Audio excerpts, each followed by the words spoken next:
Love a Mystery. A Carlton E. Morse audio novel featuring Jack, Doc, and Reggie, specialists in crime and adventure. Now following the northwest trail of a missing millionaire, a killer cougar, and the Phantom Castle.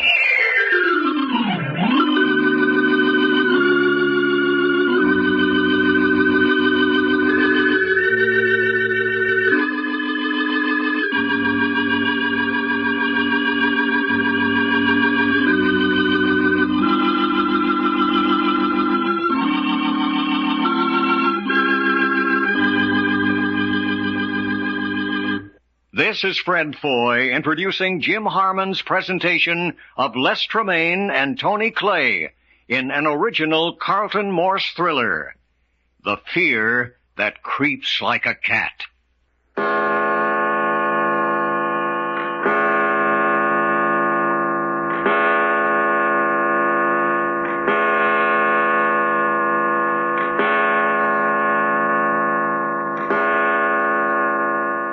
6 o'clock in the evening in a Seattle hotel somewhere on the edge of Lake Union. The three comrades, Jack, Doc, and Reggie, are launched on $1 million manhunt. They had just overcome 3 gunmen in their hotel room when there was a knock on the door, and the girl's voice cried out, "They're going to kill me." Get that door open. Doc, Reggie. Hey, what's the matter? Sprawled on the floor outside our door. I say, is she dead? Where do we get her inside? Give me a hand, Reggie. Righto. Keep an eye on the hall, Doc. Okay. Here we go. Easy with her. She's breathing. Shut the door, Doc. Uh-huh. Nobody in the hall. Right here on the bed. Hey, will you look what we got this time? Darn if she ain't even prettier than the other girl. What is it, Jack? What's the matter with her? She must have fainted. Doesn't seem to be anything else the matter. Well, that's a relief. Looky, son. Did you ever see anything prettier than them long eyelashes? I'm more interested in who she is. And why she came screaming to our door, saying they were going to kill her. I'd just like to see anybody try killing her. You know, Jack, all my Texas chivalry... Forget your Texas chivalry and go get a glass of water. Just the same if I can fight for this little old gal's honor. Will you get me a glass of water? All right. Help me get her out of her coat. Right. Hold her up a bit. There we are. See what you can find in her pockets. Dressed a bit on the expensive side. Yes. Look at that diamond on her finger. Water for baby, Jack. Yeah. I say, Jack, here's a letter addressed to Jeanette Archer. Archer? Here, let me see that. Quite. Hey, look. We're hunting for a guy named Alexander Archer. Of course. Wonder if Curlylock's here is any relation. Jeanette Archer. Do either of you remember the insurance company saying anything about a girl by that name? Heck, I don't remember half them insurance guys told us. Pour some of that water on this towel and bathe her forehead, Doc. Now you're talking, son. That's a job I'd really like. I wish those final instructions from the insurance company would get here so we could get out of Seattle. Oh, I don't know. We ain't gonna find any gals as pretty as this up yonder in the woods. But couldn't we go without the information? I'm going to chance it if they don't hurry up. She ain't showing no signs of coming around. Give her time. Haven't we got all the important information we need? We know that Alexander Archer had $1 million insurance policy. We know that on evidence presented by his estate, he was declared dead by the courts, that the insurance company still thinks he's alive and hiding somewhere up along the Canadian coast. Yeah, and it's our job to bring him back if he is alive. And now we know more than that.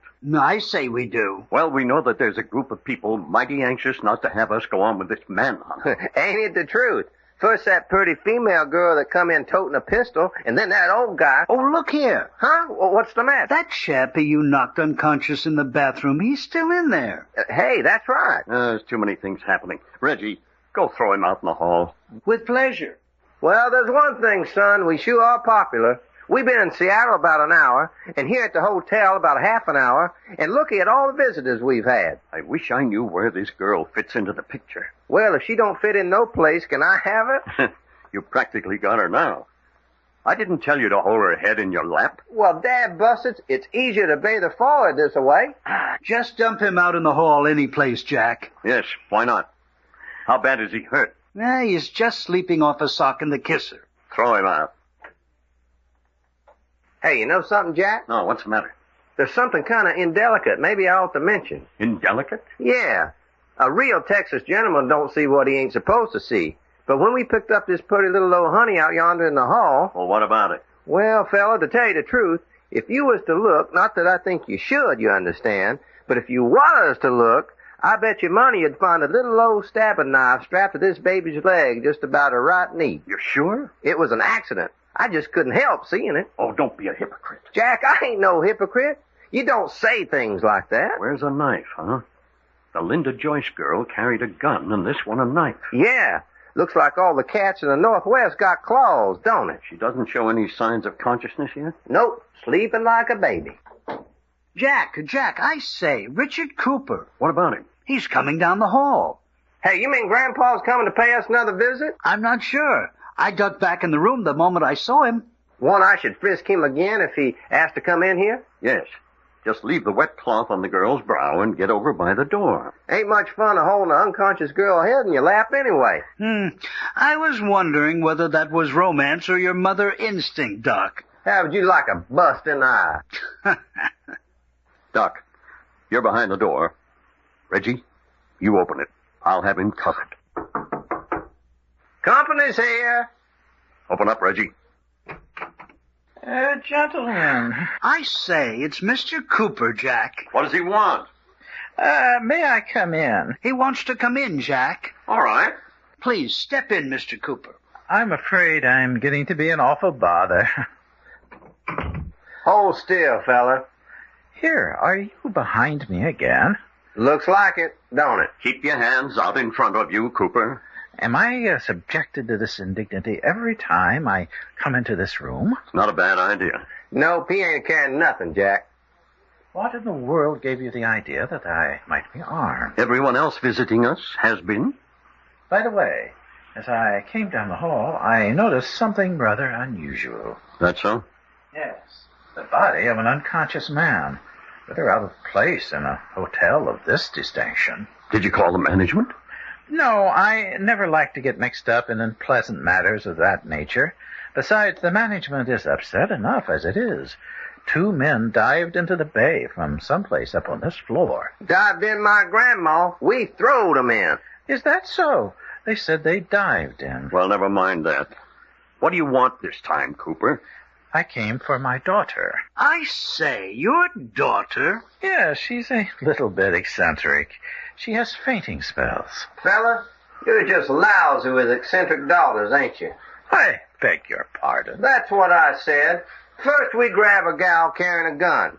In her pocket's a telegram saying her name's Linda Joyce. You come along and say her name's Laura Cooper. Next we find the girl outside our door in a dead faint after yelling somebody's trying to kill her.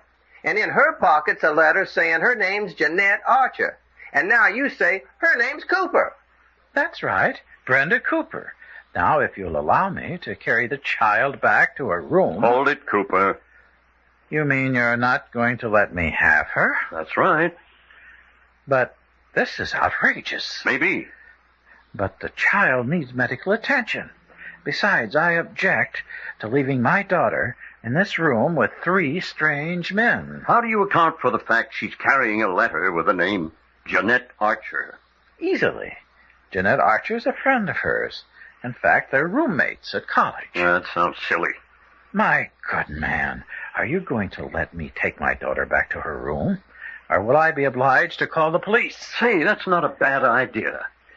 Now, see here. I don't want trouble with you men.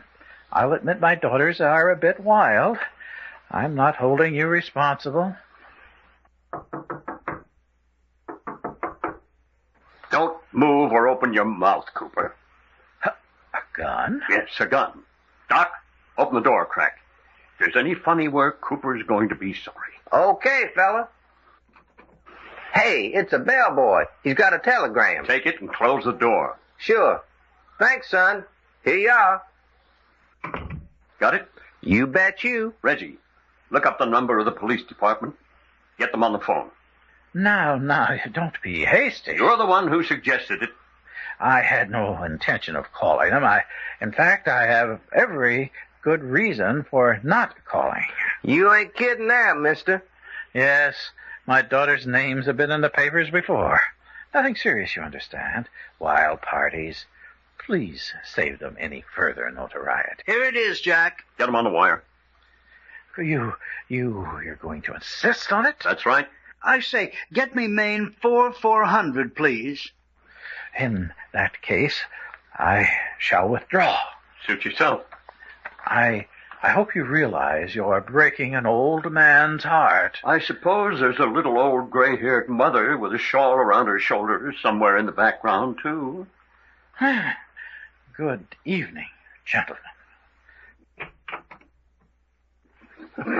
We sure bluffed him out of that one. Bluff nothing. What's the matter, Reggie? Haven't you got him yet? They're on the wire, but they asked me to hold the line a moment. Doc, let me see that telegram. Oh, yeah. From the insurance company, you think? Probably. What's it say? It's what we've been waiting for. Oh, righto. Hold the line a moment. Here they are on the wire, Jack. Let me take it. Hello. Listen, there's an unconscious girl by the name of Jeanette Archer up in room 232 of the Crawford Arms Hotel. Get here quick or she'll be kidnapped. Never mind who this is. Get here and step on it.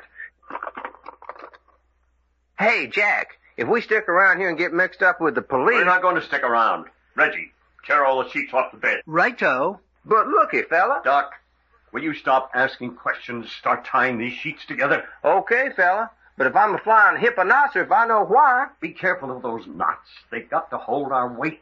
I say we're going out the window. That's just what we're doing. But doggone it, Jack, the lake's down below us. Then we'll get our feet wet. I'll say we will. Clean up to our necks. There, here. Move one of the beds over to the window. Come on, Reggie. Doggone if things ain't getting crazier in a lunatic asylum. You fellas get out of your coats and wrap some extra clothes in them and tie them to your backs. We're going to have to swim for it. But why the heck don't we just walk out of the place? Because you crazy fool, Cooper and his gang would see us.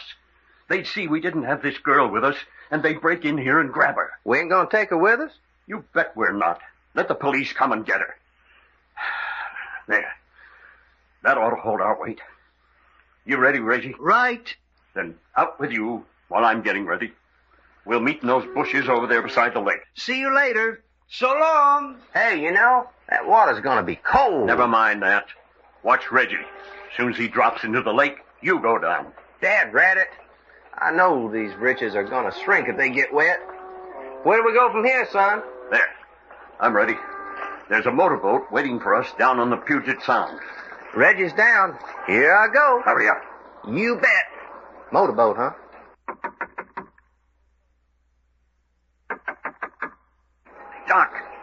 Doc, they're here. Hurry up. Hey, Jack. Something's giving way. Look out! Oh, that's beautiful. Now I've got to dive. Well, here goes nothing. Wee! Cuss these blame britches. They're choking me to death already.